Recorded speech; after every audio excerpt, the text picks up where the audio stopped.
Well, that's why I'm not sure abortion will be as big of a winner as Democrats think, because the polls look bad for Joe Biden. There's no way to get around it. After Trump's conviction, Joe Biden had virtually minimized the lead that Trump had opened up, not only nationally, but in those battleground states. On Wednesday, we saw a whole slew of polls that showed Trump winning by 4 points in some case, leading again in battleground states like Nevada and Georgia, where the debate will be, Arizona.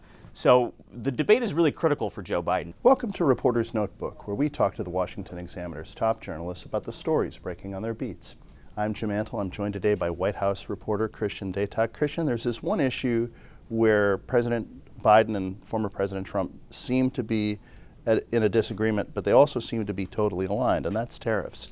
That's right, Jim. It's an interesting position because in 2020, Joe Biden ran on basically reversing all of the Trump administration policies, be they immigration, trade, in this particular case.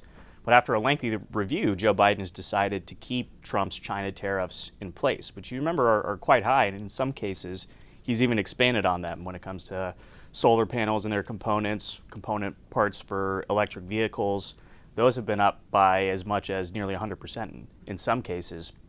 But the president is going after Trump because of this new plan that he has to try and offset the deficit by raising tariffs on all imports to the United States, not just items from the EU or items from China. Now, Joe Biden says this will disproportionately pass costs down to low and middle income Americans.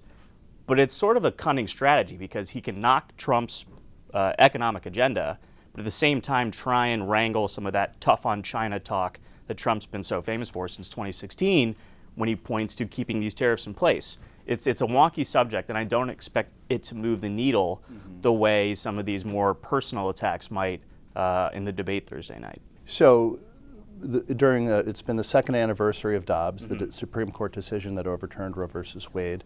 The Biden campaign and the Biden administration have made abortion rights a pretty big part of their focus this year in the campaign.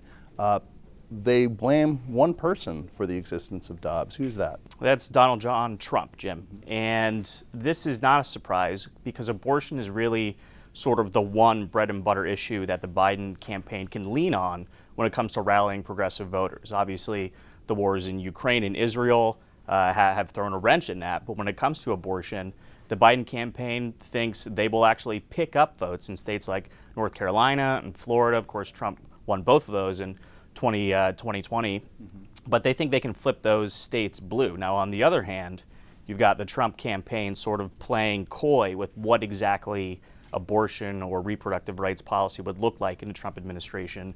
There are folks in the Republican Party to his right on this issue. They want him to come out forcefully for a national abortion ban, but ever since 2022, those midterm elections, which Trump blamed Republicans going too hard in on abortion for not bringing in that red wave that was predicted, he said, this should be a state's issue. We won a big victory, me in particular, because I named those Supreme Court justices who were critical to the argument. We should leave this to the states. I'm not going to sign a ban because we're already heading in the right direction.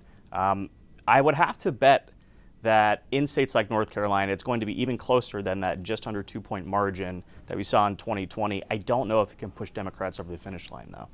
How are the polls looking for President Biden right now? Well, that's why I'm not sure abortion will be as big of a winner as Democrats think, because the polls look bad for Joe Biden. There's no way to get around it. After Trump's conviction, Joe Biden had virtually minimized the lead that Trump had opened up, not only nationally, but in those battleground states. On Wednesday, we saw a whole slew of polls that showed Trump winning by 4 points in some case, leading again in battleground states like Nevada and Georgia, where the debate will be, Arizona.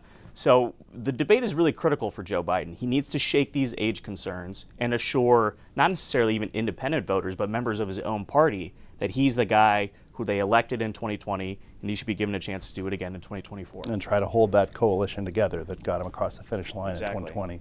Thank you, Christian. You can read Christian and the rest of our politics team coverage at washingtonexaminer.com.